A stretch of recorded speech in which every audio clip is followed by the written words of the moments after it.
itlog. Ba't nandyan ka lang? Uy, dalawa na ah. Dalawa na. Ang lalaki. Ganun talaga ang buhay.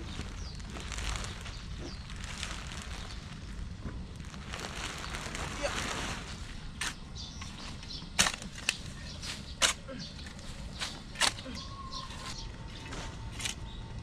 Kasya na kayo dito yung isang box. Yung dating sisiyo, inahin na siya mga katunyin, no? Oh, di ba? Oh. Dating sisiyo, inahin na ngayon.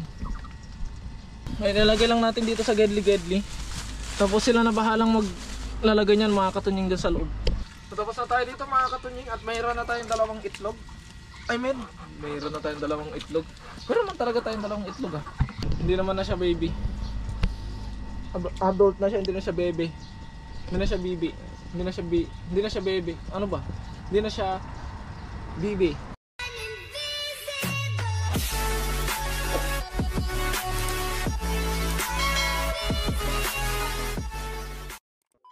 What is up mga katunying? Magandang umaga sa ating lahat. At syempre, welcome back sa ating YouTube channel. At kung ngayon pala kayo napadpad sa aking YouTube channel mga katunying, ay nanayaan ko po kayong mag-subscribe at i-click ang notification bell para ma-update po kayo sa mga susunod pa nating video. At syempre, for today's video ay nandito na naman tayo sa ating mini garden para gawin ng ating daily routine, ang pagpapakain ng ating mga alaga. At syempre, gagawa tayo ng ating daily task. At ngayon mga katunying, ang ating mission, dahil halos matapos na natin yung project natin na latayan at kayang-kaya na yun mamayang hapon mga katunying, ang gagawin natin ay yung hindi kayang gawin ng gabi. Dahil kagabi mga katunying, pagkatapos ng trabaho ay itinuloy ko po yung ginagawa nating latayan at halos matapos na po mga katunying. At mamaya na lang natin ulit itutuloy yun, mamayang hapon na lang ulit pagkatapos ng trabaho. Kaya at mamaya ay matatapos na natin yon. Kaya ang mission natin ngayong araw ay ang i-prepare natin ang pagtataniman natin ng okra. At kumustahin natin yung ating mga kamatis. Ang ating mga kamatis mga katunying ay okay sila. Yan. Buhay na sila mga katunying. At ganun din yung ating mga luya. Okay din po sila mga katunying. Kaya ang gagawin natin ay tatanggalin na natin tong plastic. Ang mission natin ngayong araw ay tatanggalin na natin tong plastic. At yung mga lupa ulit ay itatabi natin doon. Then ilalantag na natin yung box at lalagyan na din natin ng lupa mga katunying. Yun yung mission natin ngayong araw, para sa weekend ay, kasi 3 days na walang pasok, Biyernes, Sabado, Linggo, dahil holiday, tataniman na natin ng okra mga katunying habang hinihintay yung kamatis. At ngayon titignan muna natin ang ating ampalaya kung meron na bang pwedeng balutan o meron bang dapat balutan na mga bunga. Pero wala pa naman. Ayun, meron isa. Then, wala, yun lang, isa lang. Ayun mga katunying, titignan natin yung ating sitaw. Wala pang pwedeng pitasin. Wala munang harvest for today's video. Puro trabaho muna tayo. Kaya mga katunying, ito pala yung update doon sa ginagawa nating latayan. Bali halos matapos na mga katunying. Konti na lang. Ito na siya mga katunying. Konti na lang siya matatapos na. Ito na yung tinapos ko kahapon. Kagabi pala. Tapos nilagyan ko na ng ganito. At mamayang hapon ay maglalagay na tayo ng tali ng paganan para matapos na. And then syempre check natin yung ating mga alaga. Hi guys. Tingnan natin kung nadagdagan yung itlog kahapon. Kasi may isa ng itlog yung pato mga katunying. Natitignan natin ngayon kung ilan na. Ilan itlog? Ba't nandyan ka na? Uy, dalawa na ah. Dalawa na. Ang lalaki. Sabi ko lalagyan ko ng damuto, nakalimutan ko. Yun yung nangingitlog yata mga katunying, yung maliit na pato. I mean yung anak. Yung anak na. And then mga katunying, itong mga manok natin na kulay brown ay ibabalik natin sila sa kulungan. Dahil naglalaban-laban sila. At yung itlog kahapon dito nabasag. Meron ako nakitang shell dyan kahapon. Shell ng itlog. Naglalaban-laban kasi sila mga katunying. At bully kasi itong dalawang itim na to, bully sila.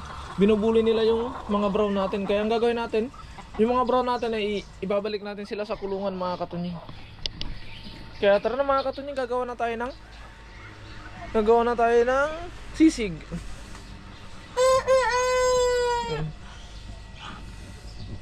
Gagawa na tayo ng sisig mga katunying para makakain na sila. At ililipat natin yung mga manok. Bali, nakagawa na pala ako ng sisig. Titimplahan na lang natin mga katunying.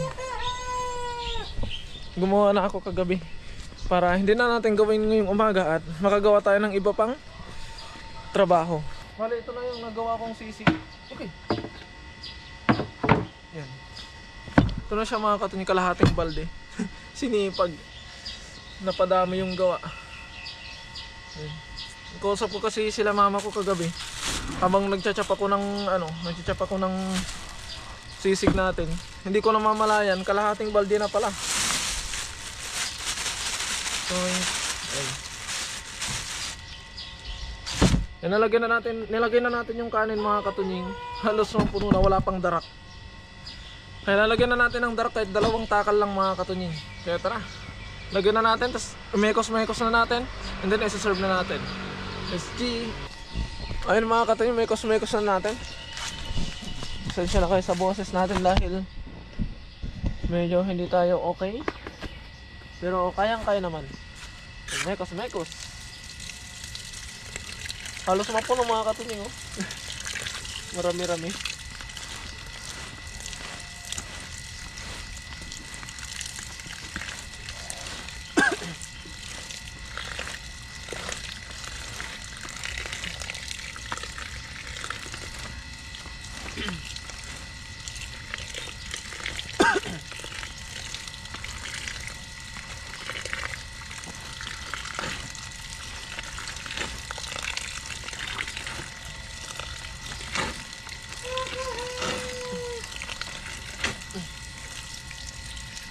Hindi ko mahalok. Yeah.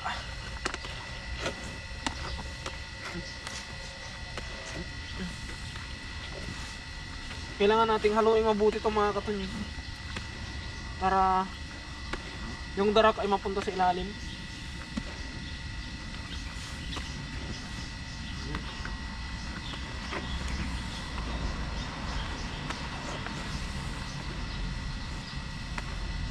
At nalalapit na ang ating company tour mga katunying at maiiwan na naman ang ating mga alaga dito. Kaya ngayon mga katunying, kung meron kayong mga suggestion kung paano yung gagawin natin, dahil 3 araw na walang tatao dito sa ating garden. Hindi ko alam kung okay lang ba na lagyan ko sila ng napakadaming pagkain para kakain na lang sila kung gusto nila. Yung mga pato natin,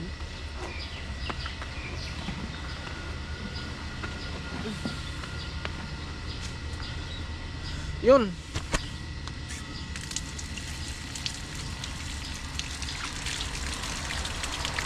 Ililipat natin yung mga manok, ibabalik natin sila dito sa kulungan nila.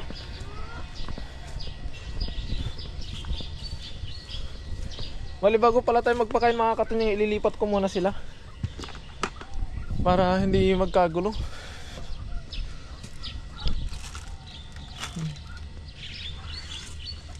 Ang tali. Bali, 4 na lang naman na sila mga katunying. Ay ko.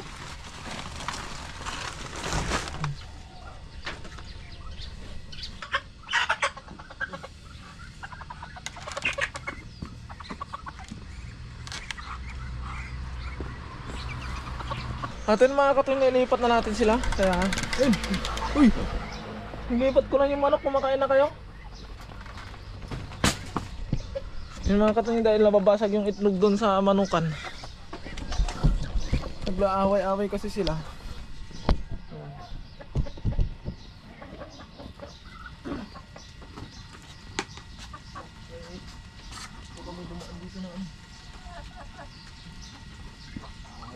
Hugasan lang natin yung mga dapat hugasan.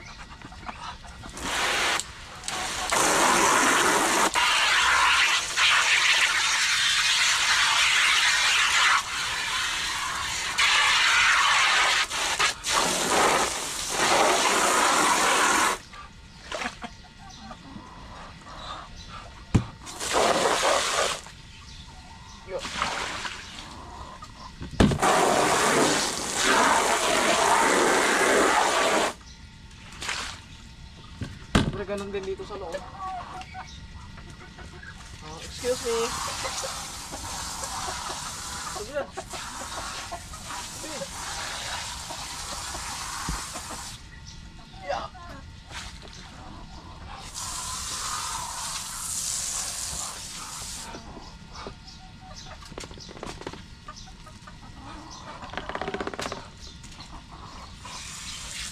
Good, magsaserve na tayo.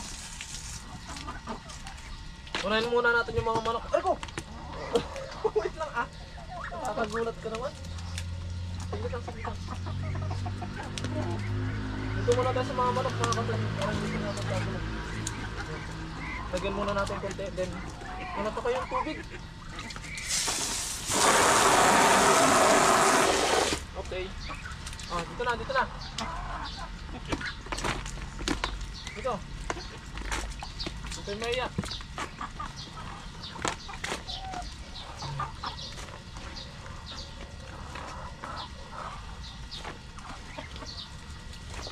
Kain lang. Yung mga katuning. Hindi talaga nila pagpapalit ang sisig. Lagyan din natin yung mga manok po, mga katuning.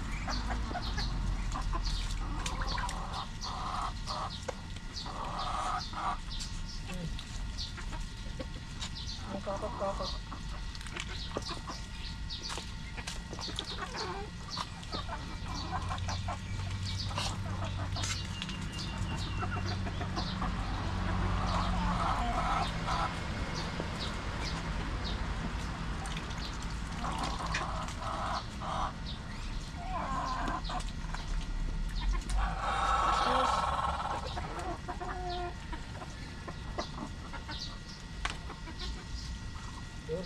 Mas nang tira dito na lahat sa pato, mga katuning.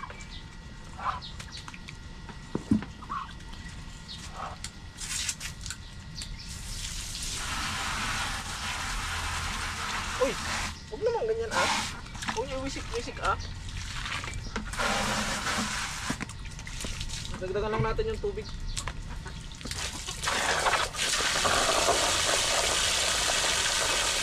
Tapos na tayo dito, mga katunying, at mayroon na tayong dalawang itlog. Ay mayroon na tayong dalawang itlog. Meron man talaga tayong dalawang itlog ah. Itlog ng pato pala, mga katunying. Meron ng dalawa. Ayun o. Charan! Dalawa na.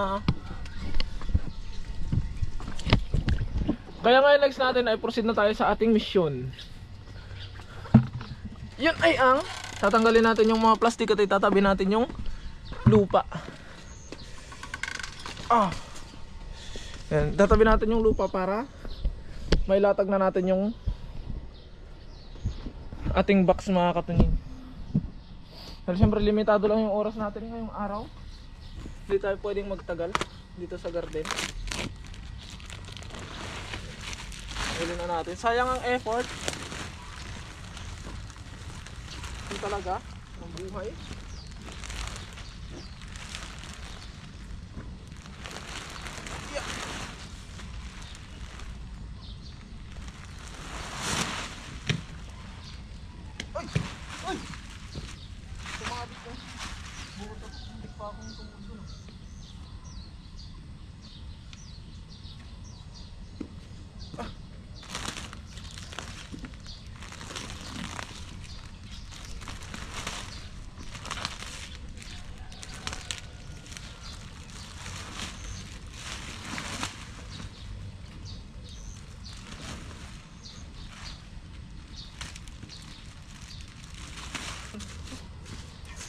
Kaya mga katunying, ay lilinisan natin yung parte na gagamitin natin para sa okra.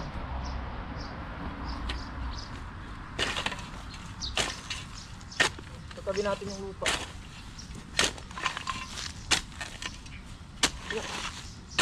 Tigas.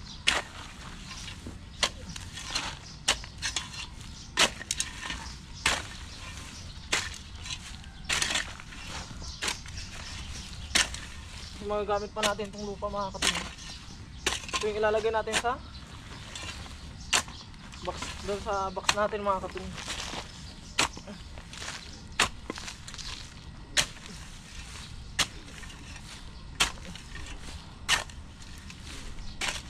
Dito kasi yung box eh.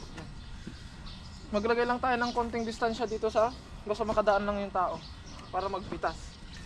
Para magpitas, di pa nga natatalimon, magpitas agad.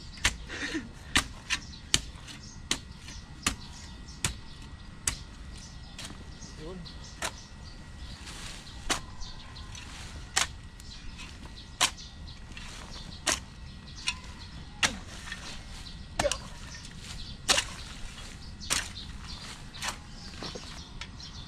Magang exercise to ah.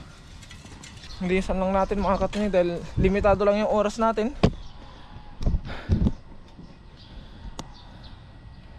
Kaya kailangan natin matapos to. Okay lang na paunti-unti mga katunying. Ang importante ay meron tayo nagagawa araw-araw dito sa ating mini garden.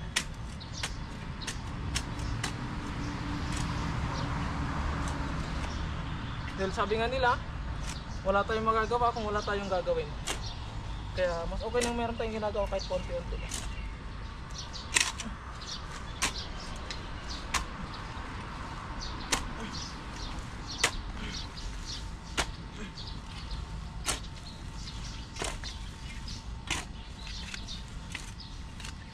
Kasi sa weekend ay marami-rami tayong trabaho mga katunying. Maglilinis pa tayo ng talong. Tapos magkukultivate tayo ng ampalaya, magkukultivate pa tayo ng sitaw. Tatanim tayo ng okra. May nakita na akong okra mga katunying.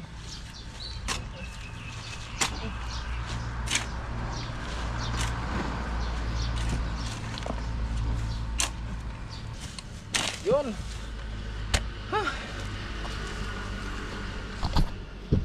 Ito na yung nalinisan natin mga katunying.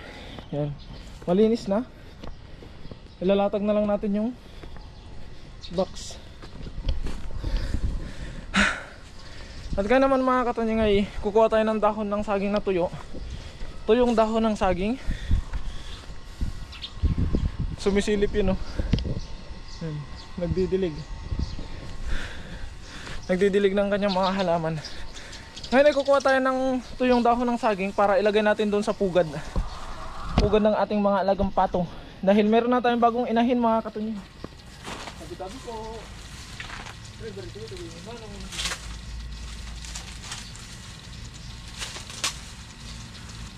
Yun, pwede na to.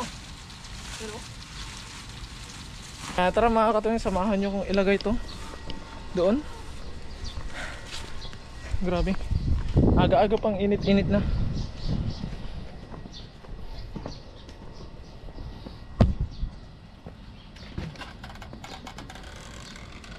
Hi. Nandun na naman yung inahin mga katunying.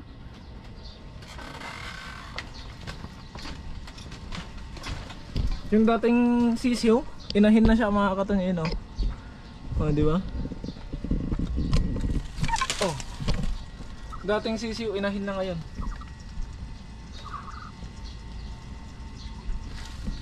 May nilagay lang natin dito sa gedli-gedli. Tapos sila na bahalang maglalagay niyan mga katunying dyan sa loob. Yan. Hindi naman na siya baby. Adult na siya, hindi na siya baby. Hindi na siya bibi. Hindi na siya baby. Ano ba? Hindi na siya bibi. Yan. Hindi na siya bibi. Inahin na siya. Yan. Halos malaki pa nga itong dating sisiyo mga katunying kaysa dun sa inahin, no? Kaya halos magkakasing laki na sila. Kaya ayun mga katunying, oras na naman ng trabaho natin. Ay magpre-prepare na tayo. Yeah. Kaya hanggang dito na lamang muna ang update dito sa ating mini garden mga katunying. Ito yung mission na ating natapos. Kaya maraming salamat po sa walang sawa niyo pong suporta sa akin at sa aking mga nakakasama. Mag-ingat po palagi mga katunying and God bless po. Bye bye.